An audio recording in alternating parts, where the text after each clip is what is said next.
Who are we in our subconscious? Can we do such a small exercise? I had said.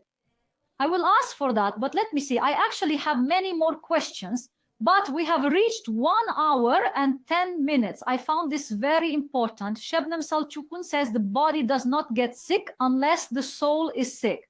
By the way, Ibn Sina in our ancient medicine says the same thing. It is actually a holistic treatment, but modern medicine is not like that. It does not treat, it gives medicine and it continues the illness. I mean, it's based on this. And here on the 95th page, it explains which disease corresponds to which mental problem, one by one. But I would like you to explain this to our followers here, because this is a very bold statement. Yes, now we will delve into the subconscious again. As I mentioned earlier, I talked about thoughts. I mentioned that thoughts are illusions. The thoughts in your mind somehow give the command to our body to have negative thoughts, to get sick, the command to get sick. Now, there is an unhealthy thought, a negative thought. For example, oh, how will I pay the money this month? This is an unhealthy thought. Oh, how will I pay the rent this month? Well, that's in a better situation. How am I more, is there anyone who doesn't think? Is there anyone who doesn't drop their coat? We will all get sick. Oh my God. Here, these become unhealthy thoughts. They become negative thoughts. And here we say this, get sick. And when we are sick, the body signals with pain. However, I make myself sick with the emotions, thoughts, and beliefs I give to the subconscious. Because negative thoughts are negative. In our own cells, there are both good and negative things. Our doctors now say that the structure of your cells is like this. When you give negative, the negative within the cell protocol, don't you strengthen it in some way? You do strengthen it. That's why we need to pay attention to our thoughts. You know, we already have these traumas. During the trauma, it happens like this, İlkay. It says either fight or flee at the moment of trauma. And the body goes into self-protection. The heart pumps, there's excitement during that trauma because the belief connections are like that. We also place trauma on top of our beliefs. So we say, for example, let me be sick, let me be seen. They will see me. Let me be sick, let me punish myself like this. Instead of God, I will punish myself, we say. For example, such beliefs emerge in the subconscious. And when I first heard this, I was seriously shocked. I said, did I punish myself so that God wouldn't punish me with illness? Because here it's the soul, body. Actually, it's the soul, body, mind. It's the balance of soul, body, mind. Here, the soul wants to experience everything. It wants to experience everything. In the world, our body is just our clothing because the soul is infinite. Once it leaves the body, it will continue its infinite journey. And because we are beings that will never cease to exist, we make ourselves sick to destroy ourselves, to destroy. I also say this to everyone. You are an infinite being. You will never be able to destroy yourself. As you try to destroy yourself, you will sink to the very bottom. But when you reach the very bottom, you are the one who will decide that there is a deeper bottom. Here, God doesn't tell you this is the very bottom. You are the one who says enough. You are the one who stops the fear and the illness. There are many stories here. They beat cancer. Let alone that they beat cancer twice.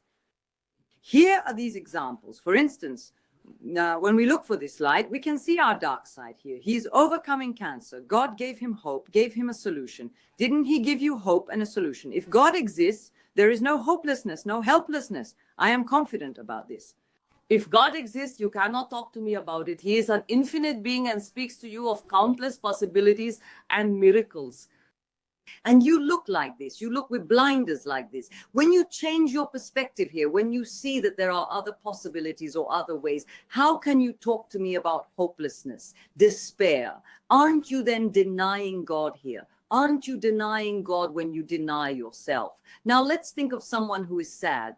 Can a sad person move around so freely? They cannot. Cannot. They would immediately be like this with their shoulders slumped like this.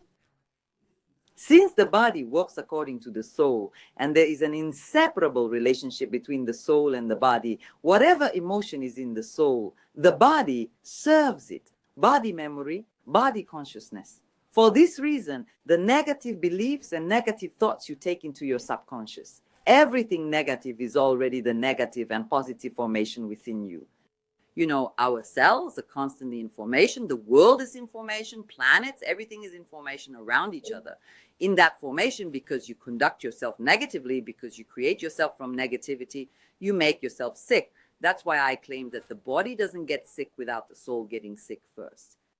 When you journey to the subconscious beliefs of the body, go to the womb and even cleanse the DNA losses connected to ancestors, you can let go of the illness. I have experienced many such miracles. I experience them every day. I see these kinds of miracles every day and I constantly share them.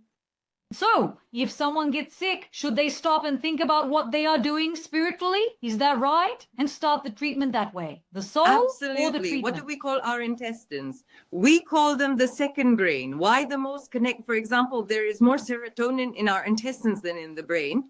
The happiness hormone. And what do? We keep eating to provide the happiness hormone, but we can't provide it. As you keep eating, you block it. You block your stomach, you block your belly, you block your intestines. How will you be happy? Happiness is already a relative concept. It varies from person to person. They need to sit down and write, what is happiness for me? What is happiness for you? What is happiness for me? A question I've been pondering for a long time. So if there's a malfunction in one, it definitely affects the other. If there's a malfunction in the body, it also happens in the soul. Well, those illnesses, there's something interesting here. For example, you've written about the spiritual reasons for illnesses, illness by illness. Would you like to give a few examples from here? I found it very interesting. For example, high blood pressure is related to unresolved emotions. High blood pressure is linked to emotions that a person has not admitted to themselves. A person with back problems, all other back-related issues cannot carry the burdens of others. The neck cannot bend. You do not bend, you have your own truths, and where you say, no, this cannot be, are all neck-related illnesses. Goite is an issue of not being able to express oneself. All problems related to the uterus are a rejection of the female identity. Now, when we say rejection of the female identity, you know, there are those strong women, those strong, determined women. These women subconsciously say, Adam was created first, then I should be like Adam, use my masculine side and reject my feminine identity. Thus, they experience issues related to the uterus. All problems related to the feet are about being unable to move forward. It is anxiety about the future. Problems related to the eyes are about not accepting what is seen, realities. Are there no germs then? Are there no germs, infections, or anything like that? Now, regarding microbes, there are also some spots and so on that appear on the body. I can say this in connection to them. It is related to not being able to feel the joy of life, pleasure, or enjoyment from life. Even a microbe doesn't come by chance. No, it doesn't come. For example, the frequency of corona is at 5. Our human frequency, our software frequency, is 25. So what are we doing to drop to that frequency of 5 and get corona? How do we take on the victim role? How do we take on the role of slavery? How do we end up harming ourselves and Very getting interesting. corona? Recently, I've worked with both corona patients and corona phobia. What if I get corona? What if I get corona? Unfortunately, we also developed a corona phobia. Yes, unfortunately, that's how it happened. Hopefully, we'll get rid of it soon. There is actually power within fear. When we see the power, we take fear as a roadmap in our lives. There we can also hit the brakes between hope and fear. We control hope, we control fear, and we use this fear to move forward. But what are we doing now? We are afraid of fear. As I said, we make fear a god. We put it in front of our eyes. Since I already used the psychodrama method, I immediately say, look, there is fear now, and you are bowing before it. You are bowing before fear. I say God is behind you. Beside fear, wait a minute, I am doing something wrong. If I am bowing before fear, he says, I should bow before God, he says. But God doesn't say bow before me. He says, be.